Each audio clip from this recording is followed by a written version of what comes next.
Hi runners, it's me again. So when I posted my two Boston videos, the long one and the short one, I thought, oh, I need a channel. Can I just post a video to YouTube? I have to have a channel. What am I going to do with the channel? So, of course, I'm starting my training for Mount Charleston, which is on April 2nd. So I thought, well, I guess I can share videos on my training, what I do week by week. And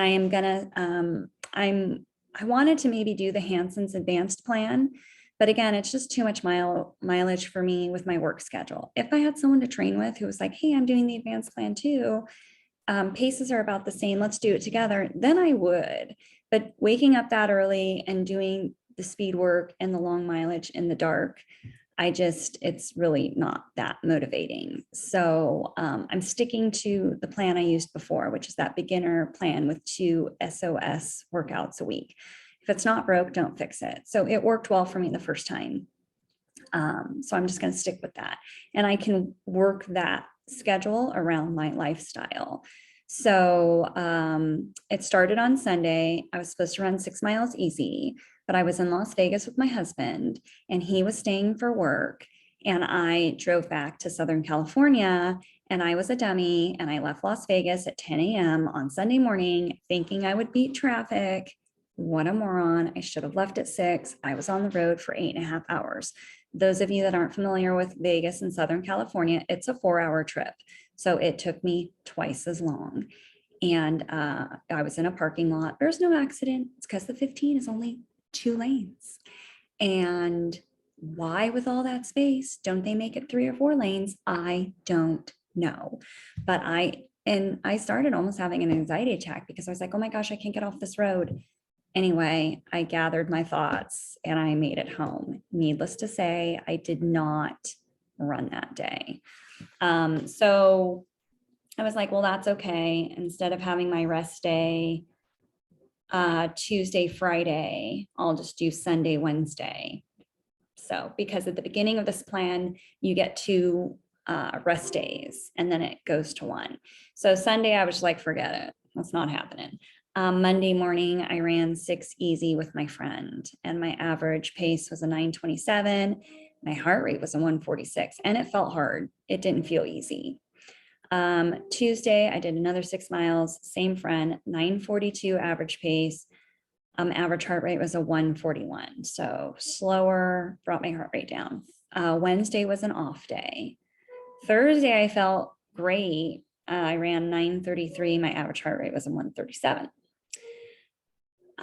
Friday, my friend texted me on Thursday. She's like, I can't run tomorrow. I'm picking up a sub job. She's a substitute teacher. It's like, no problem. I'll run with Tommy on the treadmill. I haven't been on the treadmill in a long time. And I use my iFit app. And when I was in Costa Rica over the summer, I had started this training plan, and where we were staying in Costa Rica, it was super hilly. And it was just like you were either going up a hill or coming down a hill. There was so I trained a lot on treadmills, and it was the beginning of my training plan. Anyway, so I started a 5K Costa Rican series a long time ago with Tommy, and it was 7 weeks long, and I didn't finish it because I started marathon training. So he has a Costa Rica series. And when I was in Costa Rica, I really ran that series. And so it's a bit confusing, but he was in Costa Rica doing the series while I ran with him on the treadmill doing the series. That makes any sense. So I wanted to finish it.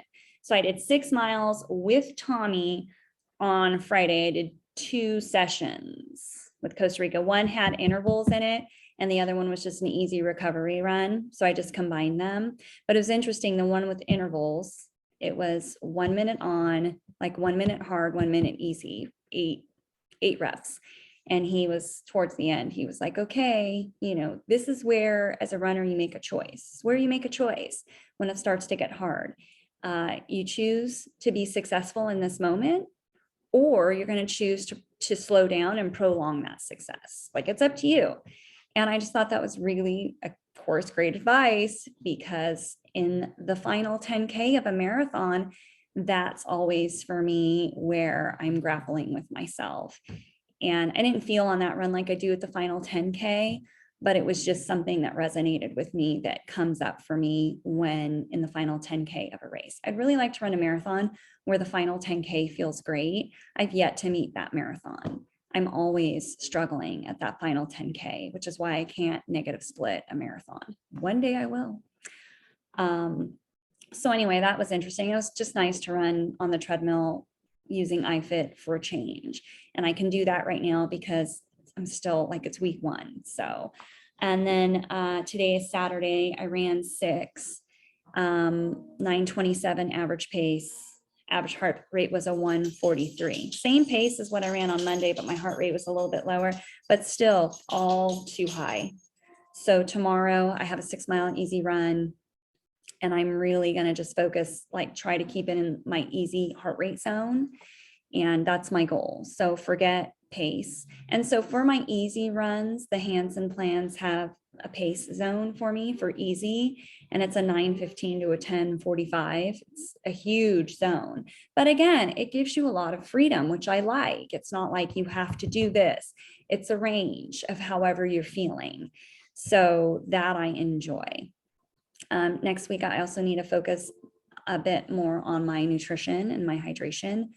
Not so great last week, or my first week of training, because I was gone for the weekend. I didn't have time to go to the grocery store. So I was just kind of grabbing what I could get my hands on, not being really mindful about what I was eating. Also my sleep, I've been going to bed later than 9, 10, 10:30. I need to go back to working on that again. I did remove the sleep widget from my Garmin. I have a Garmin Fenix 6S, because what I've noticed is that when I see my sleep and on the widget and it says like your sleep was poor, it was fair, and your body battery's low, it affects me for the rest of the day. So then I convince myself that clearly you don't feel that great because you didn't get good sleep last night. The opposite, when it says I did sleep well, I feel great. So I just was like, you know what? I'm just going to take this off of the widget so I don't have to see it. And if I want to see it, I can look into the app. But I don't know if that really benefits me so much. But, it does help me go to bed by 9 though. So we'll see. So that's what I'm going to work on this week. Better nutrition, better hydration, better sleep, easier runs next week. So anyway, I ran in the Asics Nova Blast 2. The jury's still out on that shoe. Because yes, that is my easy run shoe, and it's a very high cushion shoe. I'm not sure if I love it yet though. Not sure. I really like the Glycerin 19 as my easy run shoe, because the Glycerin used to be all that I ran in. But then they started changing things. I just don't think Brooks has been very progressive with their shoes.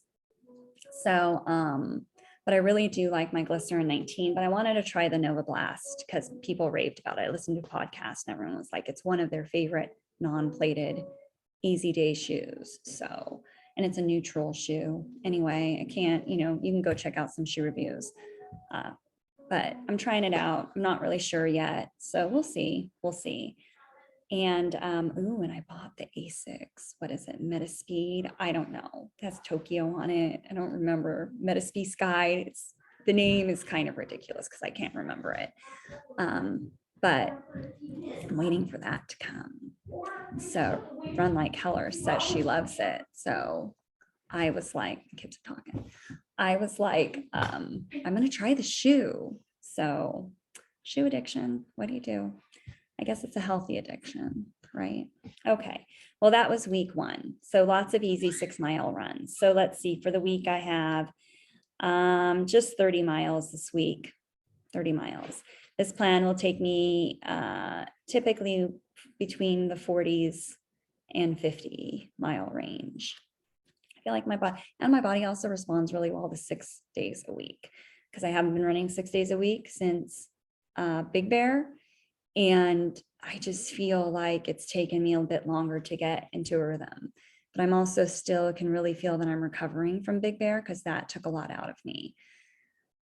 So it's taking me a while to recover, but it is what it is. So anyway, week 1 is done. And yeah, the plan is Mount Charleston full. And then I also have Mountains to Beach in May. I was going to do both those fulls. And I'm like, what? Don't be a fool. Don't be a fool and do a full. Do two. What are you thinking? So right now the plan is to do the Mount Charleston full, Mountains to Beach half. And I'm going to see how the training for Mount Charleston goes. And if worst case scenario, I can switch. I can do Mount Charleston half and Mountains to Beach full. So I don't know, but I'm registered for the full on both of those. And that's just stupid. It's just stupid. That's as dumb as coming home from Vegas at 10 a.m. the weekend of Thanksgiving. So anyway, happy running. Have a great week. And I will check in with you next week. Let you know if my plans to eat better and sleep better and stretch more. Oh, strength training too, which I'll talk about next week because I don't want to make this too long. So have a great week. Bye.